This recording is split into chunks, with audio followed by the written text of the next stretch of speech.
우리는 9장 1절부터 8절까지 읽었습니다. 여기 보니까 심판 이후 홍수로 세상이 다 심판받아서 멸절당했지요. 심판 이후에 오는 축복의 약속입니다.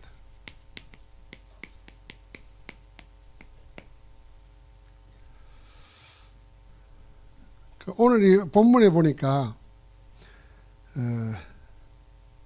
두 가지 생각할 게 나옵니다. 2절과 3절에 보니까 3절에 모든 산동물은 너희의 먹을 것이 될지라 채소같이 내가 이것을 다 너희에게 주노라. 그러니까 홍수 이전에는 육식을 하지 않았어요. 하나님이 주시는 채소 이걸 먹었어요. 그런데 오늘 이제 육식이 허락된 것은 홍수 이후 때예요. 자, 홍수 이후 때면서 육식을 먹을 때 주의할 점 말했어요. 피채 먹지 말라 그랬어요. 왜냐하면 피는 생명이라.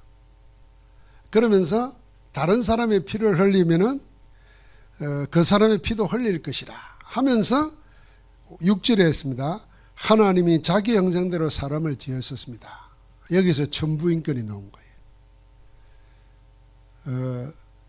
근대 사상이 뭐냐면 인권 사상이잖아요. 그 인권이 어디서 나오냐? 성경 기독교에서 나온 겁니다. 여기 생명은 남의 생명을 취하면 그 생명도 피 흘린다 그랬어요. 왜냐? 하나님의 형상대로 지음받았기 때문에 존귀하다는 겁니다. 예수님은 그래서 지금 폭력 이야기 하잖아요. 물리적으로 때리고 죽이는 것만 폭력이 아니라 언어 폭력도 심각하잖아요. 요즘은 이제 그 눈치 폭력도 있어요. 눈으로 이상한 눈으로 보고 여자가 불쾌함을 느껴서 고발하면 성추행범으로 잡혀가요. 그래서 될 수 있으면 보지 말고 이렇게 눈 감고 엘리베이터 타면 그래야 돼요. 뭐 세상이 그리 됐어요. 요즘은 이렇게 이쁘다. 뭐 우리 어릴 때는 뭐 그 이쁜 여자들 보면은 형들이 가르친 말이 있잖아요. 잘 빠졌다 이러잖아요. 요새는 그렇다면 큰일 납니다. 그러니까 외모도 평가하면 안 되는 거예요. 제가 이제 상식적으로 이제 설명하는 겁니다. 그래서 우리가 왜 원래 하나님이 먹게 했던 거, 그 식물, 채소, 이게 왜 중요한가 하는 겁니다. 그런 의미에서 앞으로 농업을 이야기할 때 농사, 식물, 채소, 농사 갈수록 이제 부가가치가 올라갈 거예요. 왜냐하면은 이 너무 육식 문화, 가공 문화가 생기는 바람에 소고기를 먹어도 그냥 먹는 거하고 이걸 뭐 햄버거로 뭡니까 만들어서 먹는 거하고 그 다른 게 다 들어가면서 문제가 생기더라고요. 참고로 가져가는 겁니다. 제가 이 이야기 왜 했냐면 성경에 보면 답이 다 있다 그 말입니다. 성경에 보면은 인류가 생기면서 일어났던 모든 문화에 대한 답이 다 있습니다. 그래서 성경을 그런 눈으로 보면은 친근하고 재밌습니다. 성경이 딱딱한 근엄한 가까이 하면 안 되는 그런 게 아니라 우리의 삶에 대한 모든 답이 다 있는 겁니다. 자, 심판 이후의 축복의 약속인데 하나님의 원래 목적은 심판이 아닙니다. 하나님의 원래 목적은 구원입니다. 그래서 처음부터 구원의 길을 열어주신 거예요.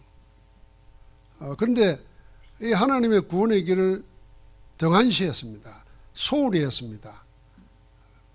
믿지 않았습니다. 그러니까 자기 식대로 사는 거죠. 육신 따라 본능 따라 그 배후에는 네피림 따라. 그래서 심판받아 멸망당한 겁니다. 그러니까 이 심판 이후에 하나님은 구원받은 자, 구원받은 자들 아닙니까? 노아와 노아의 후손들이 구원받았습니다. 구원받은 자에게 하나님이 축복을 약속했습니다.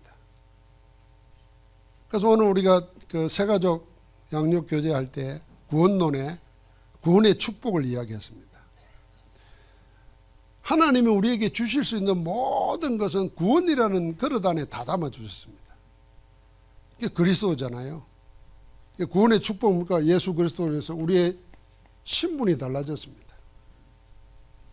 그걸 한마디로 말하면은 우리 이제 하나님의 성령 안에서 하나님이 거하시는 성전이 되었어요. 성령의 내주, 인도, 역사. 우리 근본이 달라진 겁니다. 육의 사람이 아니라 영의 사람이, 거듭난 사람이. 그 신분에는 권세가 따라오잖아요. 이 권세가 예수 그리스도 이름에 담겨있는 권세를 우리에게 주신 겁니다. 그 이름으로 기도할 때 응답합니다.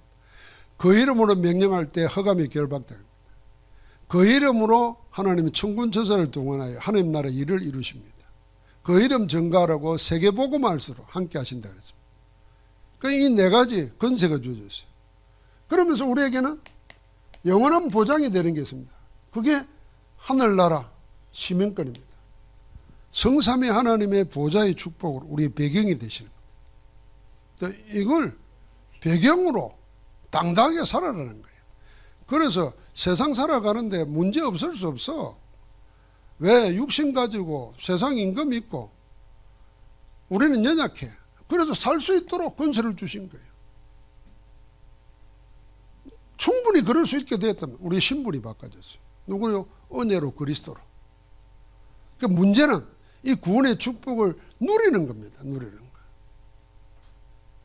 제가 오늘 누림을 설명하면서 요 운동화 이야기를 했어요. 내가 이 양복에 운동화 이렇게 안 신는데, 내가 저 새가족 그 마치고 났더니 김영철 집사님 와가지고 신발이 뭐 떨어진 거 아닙니까? 그래요. 아니 괜찮은데 이거 보니까 구두가 갈라져 있고 막 축이 내려앉았어요. 난 그것도 모르고 이제 교회에다 구두를 놔두고 다니는데 왜 그랬냐 했더니 신발장에 놔두고 자주 안 신었어요. 그러니까 사갔어. 그 구두를 못 누린 거예요. 구두를 사용해야 되는데 못 누리니까 썩었어요. 구원받아 놓고도 축복이 왔는데도 사용 안 하고 못 누리면은 어떻게 되죠? 사용 안 하면 사용할 줄을 몰라. 사용할 줄도 안 하다 보니까 어떻게 사용할 줄을 모르죠. 나중에는 없는 것처럼 생각해요. 못 받은 것처럼 생각해요. 그러고는 딴 거 찾아요. 그래가지고 불신자처럼 사는 거야. 그래서 오늘 말씀을 통해서 하나님이 그걸 확인시켜 주는 겁니다. 그리고 그 첫 번째 확인시켜 주는 게 뭡니까? 9장 1절과 2절에 보니까 이게 아담에게 처음 주셨던 그 축복이에요. 창세기 1장 27절 28절. 노아에게 인류의 새 조상이 됐잖아요. 그 축복을 동일하게 주시는 거예요. 나중에 아브라함에게 불러낼 때 그 축복을 주신 거예요. 그 언약 맺은 우리에게 그래서 땅끝까지 정인되라고 세상 끝날까지 함께 하겠다고 그 축복을 주시는 거예요. 그러니까 여러분과 나는 성경의 인물들이 응답받았던 것을 다 할 수 있는 모든 근원을 다 가지고 있는 거예요. 그래서 내가 진짜 염려되고 근심되고 걱정될 때는 그 염려 근심될 거 싸울 게 아니라 못 믿는 나와 싸우게 돼요. 안 믿는 나가 싸워야 되고 세상에 육신에 흔들리는 나하고 싸워야지. 하나님은 지금도 그렇게 하고 계시는데. 그래서 다시 한번 하나님의 목적은 심판이 아니라는 거 알아야 돼요. 심판이 아닙니다. 구원입니다. 이 구원의 축복 이걸 약속하셨고 지금도 그 언약을 우리에게 이루고 계시는 겁니다. 자, 시험, 환난, 고난, 재난 등에는 반드시 하나님의 좋은 계획이 있습니다. 여러분 나에게 안 좋은 것에도 하나님의 계획은 있어요. 그래서 믿음 안에서 그 좋지 않은 거, 안 좋은 그걸 이기면은 반드시 뭐냐면 하나님의 축복을 받고 하나님의 뜻을 이루게 됩니다. 그래서 피하려고 하지 말고 외면하려고 하지 말고 주신 권세 가지고 싸우는 겁니다. 그게 믿음으로 사는 겁니다. 반드시 문제 속에는 답이 있고 그 답을 찾아낼 때는 응답으로 축복으로 오는 겁니다. 그 증거 가지고 전도할 수 있는 겁니다. 그 증거 가지고 세상 사는 거예요. 그러니까 어려움 피하면 안 돼요. 어려움 당당히 부딪혀야지. 사람이 성격적으로 자꾸 어려움 도피하는 사람이 있습니다. 그러면요 사단은 재밌어가지고 계속 쫓아옵니다.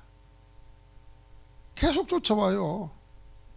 아이 지도 약한 놈 쫓아오지 지보다 강한 사람 어떻게 쫓아오겠어요. 그게 늘 도망 다니잖아요. 그럼 사단은 줄기차게 와요. 주님 주신 권세를 꺾어야 됩니다. 자, 노아 후손에게 하나님은 많은 새로운 축복을 주었습니다. 예, 지금 그 말했죠. 그 다음에 노아와 그 후손에게 영원한 약속을 주셨습니다. 그 영원한 약속 중에 맺은 언약이 노아 맺은 언약이 무지개 언약입니다. 다시는 물로 세상을 심판하지 않겠다 그랬어요. 그 다음에 있을 마지막 심판은 불의 심판입니다. 우그러도 홍수 나지 않아요 그랬잖아요. 홍수 났지만 인류 전체가 망하는 건 아니잖아요. 인류 전체가 심판에 이르는 것은 이제 불의 심판이지 물의 심판이 아닙니다. 그게 무지개 언약이에요. 그래서 비가 오고 나면 무지개가 뜨면 여러분 무지개 보면서 뭔 생각합니까? 당연히 노아 이 무지개 생각나겠죠. 언약을 생각해야 돼요. 오늘 제가 그래서 민들레 이야기도 그 복음 전도를 생각해야 돼요. 뭐 보는 것마다 복음 전도로 그렇게 미쳐야 돼요. 그렇게 미쳐도 그게 정상이에요. 하나님 볼 때는 그게 정상이에요. 사람을 볼 때도 복음 전도로 봐야 돼요. 그래서 영 이상한 사람이 있으면 복음이 필요한 사람이구나 이렇게 보면 돼요. 복음이 없으니까 저러지 하고 이해하고 품고 기도하고 저 사람이 돈도 없고 능력도 없는데도 복음 전하려고 애를 쓴다. 그럼 그 사람 위해서 기도해 주는 거죠. 하나님이 그에게 증거 주시도록 힘을 주시도록. 또 자기에게 얽매이는 사람 있잖아요. 대부분 얽매이거든. 자기에게 묶여요. 자기 한계에 묶입니다. 스스로 한계에 묶여요. 그 복음 전도의 눈을 보면은 저 사람이 저것만 극복하면은 인생의 극복 소설을 써야 되지. 도피 소설을 쓰면 안 되잖아요. 좀 극복 소설. 내게 능력 주사 내가 모든 걸 할 수 있다는 극복 이야기가 자꾸 나와야 그게 정의인거가 되는데 자꾸 도망쳐 다니면 어떻게 돼요? 기도해 줄 수밖에 없죠. 전도, 복음 전도의 눈으로 봐야 돼요. 다 가지고 있는데 잘못된 거 하나에 걸려가지고 못 벗어나잖아요. 그게 하나님이 떼고 마도록. 자, 여기서 우리가 하나 참고할 겁니다. 자, 구원받았어요. 구원받은 이후에 노아가 실수를 하지요. 그 실수라는 게 뭡니까? 농사를 지어가지고 포도농사를 지었어요. 포도주를 만들어 먹었어요. 그러니까 술 먹고 지했다 이렇게 생각하면 곤란해요. 자기가 아무것도 없는 데서 포도농사를 시작해가지고 그 수확을 거두어들인 거잖아요. 그러면 당연히 먹겠지요. 그런데 실수해서 땀이 나니까 아마 더위가 되니까 벌거벗고 잤단 말이에요. 근데 이 세 아들 셈과 함과 야벳 이 세 아들이 아버지의 실수를 보는 눈이에요. 그래서 함은 노아가 실수한 것보다 더 큰 실수를 한 겁니다. 그게 뭐냐? 아버지의 부끄러움을 보고 가려주는 것이 복음이잖아요. 하나님이 범죄하고 난 뒤에 부끄러워 숨었나이다 하는 그 아담과 하와에게 무화과 나무 잎으로 치마를 엮어서 가려줬잖아요. 나중에는 영원히 가려주려고 가죽옷을 지어 입혔잖아요. 가려줘야 되는데 그걸 떠버린 겁니다. 함은 그래서 저주의 조상이 됩니다. 왜 뭐 몰랐습니까? 복음으로 구원받은 은혜를 가지고 남을 대해야 되는데 우리가 이 함의 실수에서 그걸 봐야 돼요. 그런데 셈과 야벳은 아버지의 부끄러운 것을 안 보려고 뒤로 돌아가면서 부끄러운 걸 가렸어요. 이게 복음 가진 자의 태도죠. 그래서 이들은 축복을 받습니다. 자, 이제 인간적으로 생각하면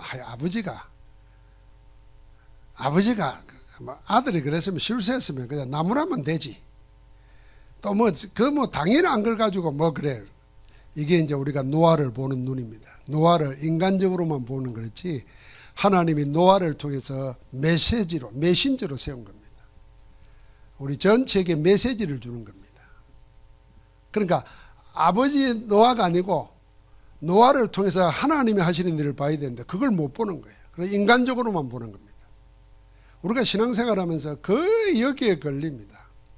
거의 여기에 걸려요. 자, 여러분과 내가 인간적으로만 보면은 내가 목사라는 거 아니고 보면은 여러분 내 말 들을 이유도 없잖아요. 목사기 때문에 듣는 거예요. 그 여러분 나를 인간 이상배로 대하는 게 아니라 하나님이 세우신 종으로 너를 대하는 거잖아요. 그렇게 봐야 되는 거지. 그래서 노아를 그렇게 봐야 돼요. 그런데 아들들은 그렇게 못 본 거예요. 이 함은 그렇게 못 본 겁니다. 여러분 우리가 주의 동에 대해서 실수할 때가 그렇게 실수합니다. 그러니까 노아의 실수를 잘 봐야 돼요. 자, 그렇게 보면 모세도 실수한 거 보십시오. 모세가 구수 여인을 취해가지고 아내를 삼았잖아요. 그러니까 그걸 지적했습니다. 미리암이. 틀린 말 한 거 아니에요. 하나님의 종이 말이야. 옳은 말 했지. 근데 모세를 볼 때 자기 동생으로 보는 거지. 인간으로만 보는 거지. 하나님의 대리자로 못 보는 겁니다.